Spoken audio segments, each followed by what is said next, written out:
दोस्तों, Indian railway finance corporation limited की बात करें, स्टॉक ने आज फ्लैट क्लोजिंग दी है। न यहाँ पे गिरावट थी, न तेजी थी। तो इसका क्या मतलब है? क्या आने वाले समय में यहाँ पे फिर से तेजी की संभावना बनेगी या फिर अभी गिरावट बाकी है? वैसे अगर आप देखें तो स्टॉक 33 पे थोड़ा सा मजबूत लग रहा है और इसके पीछे वजह यह भी है कि इसकी बुक वैल्यू के आसपास है। तो क्या आने वाले समय में स्टॉक ऊपर जाने की तरफ कुछ संभावना बनेगी? यहाँ पे इसके बीच में अगर आप देखें तो एफआईआई की तरफ से एक बहुत अच्छी गुड न्यूज निकल के आ रही है और स्पेशली उसका क्या इफेक्ट पड़ने वाला है आईआरएफसी पे जानने की कोशिश करेंगे इस वीडियो के माध्यम से। दूसरी तरफ बाजार में आप देख सकते हो कुछ निगेटिव संभावना बनी हुई है, बाजार में दबाव अभी भी जारी है और इसके पीछे वजह है प्रॉफिट बुकिंग। और यहाँ पे आईआरएफसी में भी गिरावट की वजह है प्योरली प्रॉफिट बुकिंग। स्टॉक काफ़ी शानदार दौड़ा, लगातार दौड़ा। तो क्या ऐसे में आने वाले समय में हमें एंट्री करने के लिए वेट करना चाहिए या इसी लेवल पे हमें एंट्री कर लेनी चाहिए? और जो पुराने इन्वेस्टर है जिन्होंने 22 रुपये 23 रुपये के आसपास शेयर खरीद के रखे हो, क्या उनको प्रॉफिट बुक करके निकल जाना चाहिए? इन सारी बातों को समझेंगे इस वीडियो के माध्यम से। और इस रेलवे के खिलाड़ी जिसने लोगों को पिछले 1 महीने में ही मालामाल किया है, लगभग रकम दुगनी हुई है, तो क्या ये ऐसा ही रिटर्न देने वाला है? तो बहुत सारी बातें जिसको इस वीडियो के माध्यम से समझेंगे। लेकिन फ्रेंड, सबसे बड़ी बात यह है कि फिलहाल बाजार में थोड़ा सा दबाव तो है। आज हमने लगभग 200 पॉइंट की गिरावट देखी है बीएसई सेंसेक्स के अंदर। आईआरएफसी की बात करें, स्टॉक की शुरुआत 33.15 पर हुई और लो बना 32.70 का, यानी इंट्राडे में कुछ दबाव देखने को मिला। और दिन का जो हाई है वो 33.65 का, यानी कुछ पॉजिटिव पल भी बने जिसमें हमने देखा कि बाजार के अंदर इसमें कुछ तेजी बनेगी, खरीदारी होगी, लेकिन वैसा हुआ नहीं। क्लोजिंग फिर से 33 पर ही हुई, यानी जो कल की क्लोजिंग थी उसी के आसपास क्लोजिंग दी है स्टॉक ने। लेकिन स्टॉक ने काफ़ी शानदार प्रदर्शन भी किया। पिछले 1 साल के हिसाब से जिसने भी इन्वेस्टमेंट किया होगा उसको 41% का अच्छा खासा रिटर्न मिल रहा है, क्योंकि आप देख सकते हो 8 दिसंबर 2021 को ये 23 के आसपास स्टॉक था। लेकिन जिसने 6 मंथ पहले निवेश किया होगा उसको बहुत अच्छा रिटर्न मिल रहा है, करीब 55% का बम्पर रिटर्न। क्योंकि आप समझ सकते हो स्टॉक नीचे आ गया था उस समय 21 रुपीज़ के नीचे 8 जून को, उस हिसाब से काफ़ी शानदार रिटर्न मिल रहा है। और सिर्फ 1 मंथ पहले भी जिसने अभी भी इन्वेस्टमेंट किया होगा उसको 31% का अच्छा खासा रिटर्न देखने को मिल रहा है। स्टॉक 25 के आसपास था 9 नवंबर को, आप देख सकते हो। लेकिन जिसने 5 दिन पहले इन्वेस्टमेंट किया होगा फिलहाल उसको 1.64% का लॉस हो रहा है, यानी कोई ऊपर के लेवल में अगर एंट्री किया होगा तो उसको फिलहाल लॉस दिखाई दे रहा होगा। काफ़ी लोग हैं जिन्होंने 35-36 के आसपास भी एंट्री कर ली है, जबकि मैंने आपको 34 और 33 के आसपास तो प्रॉफिट बुकिंग की सलाह दे दी थी कि यहाँ पे आपको प्रॉफिट बुक कर लेना है। और वैसे भी इस समय आपको थोड़ा सा एंट्री करने के लिए इस समय वेट करना ही है, इस लेवल पे आपको एंट्री नहीं करनी चाहिए। लेकिन स्टॉक इस लेवल पे काफ़ी अच्छा लग रहा है और जिस माहौल पॉजिटिव बन रहा है, हो सकता है यहाँ से फिर स्टॉक ऊपर की तरफ मूव करना शुरू कर दे। लेकिन फिर भी फ्रेश एंट्री के लिए तो 2080 बराबर है। अब यहाँ पे इसकी परफॉर्मेंस देखें तो 19.30 52 वीक का लो है और 37 52 वीक का हाई है, यानी इस हिसाब से देखें तो स्टॉक लगभग दुगुना हुआ है। काफ़ी शानदार प्रदर्शन किया, ऊपर के लेवल से अभी लगभग 4 रुपीज़ कम प्राइस में आपको स्टॉक मिल रहा है। इसके वॉल्यूम को देखें तो थोड़ा सा वॉल्यूम आपको कम होता हुआ दिखाई देगा। पिछले 1 महीने पहले इसका 15 करोड़ का वॉल्यूम था, 4 करोड़ की डिलीवरी उठाई गई थी। 1 वीक पहले 18 करोड़ का वॉल्यूम होता और 3 करोड़ की डिलीवरी उठाई गई थी। और कल 12 करोड़ का वॉल्यूम होता है, 2 करोड़ की डिलीवरी उठाई गई थी, लेकिन आज 8 करोड़ का ही वॉल्यूम हुआ। तो आप देख सकते हो धीरे धीरे वॉल्यूम में कमी आ रही है। इसका मतलब ये है कि जो एग्रेसिव खरीदारी होती है उसमें कुछ कमी आ रही है, यानी आने वाले समय जो तेजी का दौर था, बहुत तेजी से स्टॉक जिस तरह बढ़ रहा था वैसी संभावना अब नहीं है। लेकिन जो गिरावट का दौर है वो भी थम सकता है। एक तरह से अब स्टॉक थोड़ा सा आपको सेटल होता हुआ दिखाई दे सकता है। यहाँ पे आप देख सकते हो स्टॉक के अंदर जिस तरह से तेजी का वातावरण बना, लगातार स्टॉक दौड़ा। 25 नवंबर को 31 के आसपास जो स्टॉक था वो लगातार दौड़ते हुए आप समझ सकते हो ना, 30 नवंबर को सीधा 37 पे चला गया, बहुत ही सब जबरदस्त रिटर्न दिया। लेकिन अगर 30 नवंबर की ही हम बात करें तो स्टॉक का इंट्राडे में हमने बहुत बड़ा भारी उलटफेर देखा। इसने 37 का हाई भी बनाया और 32.80 का लो भी बनाया, यानी एक ही दिन में हमने काफ़ी बड़ी उठापटक देखी। छोटे से स्टॉक के अंदर 5 रुपये की बहुत बड़ी बात हो जाती है।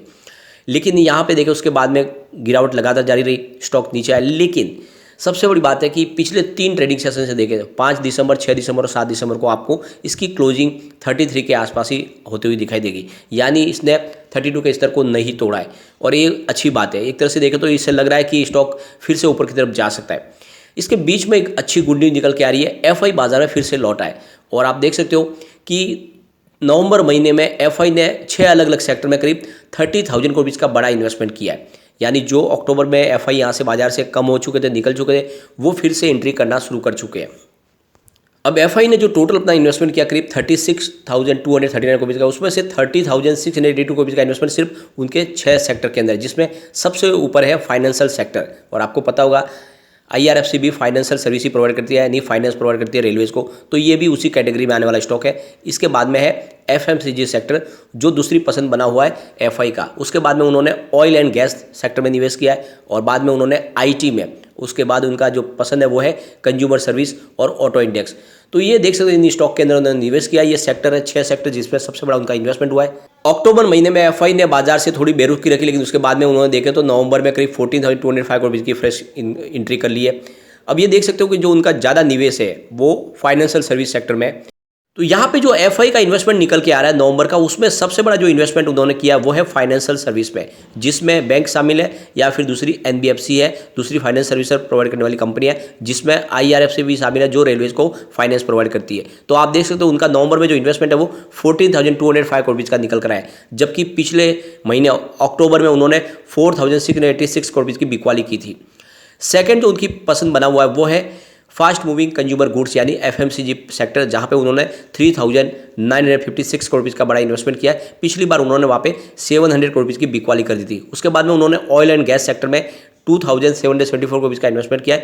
अक्टूबर महीने में उन्होंने करीब देख सकते हो कि 14 करोड़ की बिकवाली कर दी थी।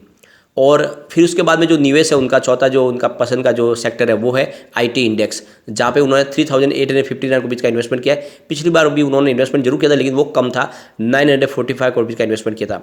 उसके बाद में उनका जो निवेश है वो है कंज्यूमर सर्विस में, जिसमें उन्होंने 2,837 करोड़ का इन्वेस्टमेंट किया। पिछली बार उन्होंने 218 करोड़ का इन्वेस्टमेंट किया था। उसके बाद में ऑटोमोबाइल और ऑटो इंडस्ट्रीज में उन्होंने निवेश किया है, जहाँ पे 3,051 करोड़ का इन्वेस्टमेंट इस बार हुआ है। पिछले महीने मैंने अक्टूबर में भी उन्होंने 787 करोड़ का इन्वेस्टमेंट किया था। उसके बाद मेटल और माइनिंग में उन्होंने 2,418 करोड़ का इन्वेस्टमेंट किया है। पिछली बार उनका 217 करोड़ के आसपास इन्वेस्टमेंट था। तो ये आप देख ही सकते हो सबसे ज़बरदस्त जो निवेश किया उन्होंने वो है फाइनेंशियल सर्विस में, यानी पिछले अक्टूबर महीने में जहाँ पे उन्होंने जम के बिकवाली भी की थी, लेकिन इस बार उतना ही ज़बरदस्त तरीके से खरीदारी की है। तो इसका मतलब ये कि FI का फ्लो जिस तरह से फाइनेंशियल सेक्टर में आ रहा है, उस हिसाब से आने वाले समय में IRFC की प्राइस भी बढ़ती हुई हमें दिखाई दे सकती है। अब हम IRFC की अगर बात करें, ये कंपनी का मार्केट कैप आपको 43,191 को भी दिखाई देगा, जो काफ़ी बड़ा है। उसके बावजूद इसकी प्राइस आपको सिर्फ 33 के आसपास दिखाई देगी। इसका 52 वीक का लो देख सकते हो 19 का और हाई 37 का है। स्टॉक का P 6.68 का है। इसकी बुक वैल्यू आपको ध्यान रखनी चाहिए 33.3 की है, यानी स्टॉक फिलहाल अपनी बुक वैल्यू के पास में ही है, यानी यहाँ से बढ़ने की संभावना ज़्यादा है, क्योंकि स्टॉक बिल्कुल दौड़ा नहीं है। डिविडेंड काफ़ी अच्छा है, इसका 4.24% का है। इसका ROC 5.11% है और कंपनी का ROE 15.8% और फेस वैल्यू 10 है। तो ये आप देख ही सकते हो फंडामेंटल बहुत अच्छे है, और इस फंडामेंटल के दम पे इसमें निवेश किया ही जा सकता है। सबसे बड़ी बात यह है कि कंपनी लगातार अच्छा डिविडेंड हमें दे रही है, और अभी तक हमें कम से कम 3 रुपये से ऊपर का डिविडेंड मिल चुका है। ऐसे में 33 की प्राइस और 3 रुपीज़ का डिविडेंड भी गिने तो स्टॉक की प्राइस 36 तक चली जाती है, यानी जिसको भी 26 में भी अगर आपको IPO में शेयर मिले होंगे तो अभी भी उसमें 10 रुपीज़ का प्रॉफिट देखने को मिल रहा है। तो काफ़ी शानदार प्रॉफिट है, और आप देख सकते हो कि आने वाले समय इसमें तेज़ी और जारी रहेगी, क्योंकि सरकार बजट में बहुत सारी अनाउंसमेंट करने वाली है। आने वाले समय नई वंदे भारत 2 भी लॉन्च होने वाली है, और दूसरी तरफ रेलवेज बहुत सारी नई अनाउंस की जा सकती है। नए रेलवे स्टेशन बनाए जा सकते हैं, बहुत सारे स्टेशन के लिए वहाँ पे सौंदर्यीकरण किया जा सकता है, यानी बहुत सारा इन्वेस्टमेंट होने वाला है, और इसका फायदा IRFC को होने वाला है।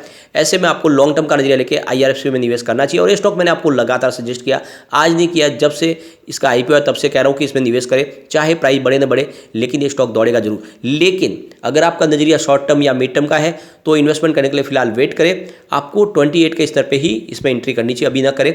लेकिन जो लॉन्ग टर्म इन्वेस्टर है उनको डरने की बिल्कुल बात नहीं है। फिलहाल स्टॉक अपनी बुक वैल्यू के आसपास है, बढ़ने की संभावना बहुत ज़्यादा है। एंट्री आप आराम से कर सकते हैं, कम से कम इसको 2 से 3 साल का समय दीजिए, ये आपको मालामाल कर देगा, यानी आने वाले 3 साल में स्टॉक आराम से 3 डिजिट में जा सकता है। लेकिन फ्रेंड, कोई भी इन्वेस्टमेंट करने से पहले अपने फाइनेंशियल एडवाइजर से बात भी ले ले, या अपना खुद का रिसर्च करें, क्योंकि मैंने वीडियो आपके एजुकेशनल पर्पज़ के लिए ही बनाया। वीडियो पसंद आए तो लाइक से जरूर कीजिए और चैनल को सब्सक्राइब कर दीजिए। Thank you friend.